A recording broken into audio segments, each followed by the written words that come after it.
మరచిపోవద్దు జన్మను ఇచ్చిన తల్లిని ఏనాడు, ఆ తల్లి లాంటిదేరా సర్కారు బడిని మరచిపోకు ఎన్నడు.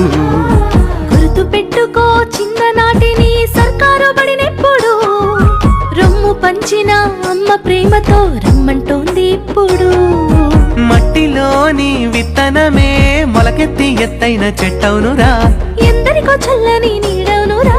ఆ తీరుగా సర్కారు బడి కొరకు నీ వంతు బాధ్యత అందించరా, సేవా భారత్ సభ్యుని వైసాగరా. మరచిపోవద్దు జన్మను ఇచ్చిన తల్లిని ఏనాడు, ఆ తల్లి లాంటిదేరా సర్కారు బడిని మరచిపోకు ఎన్నడు.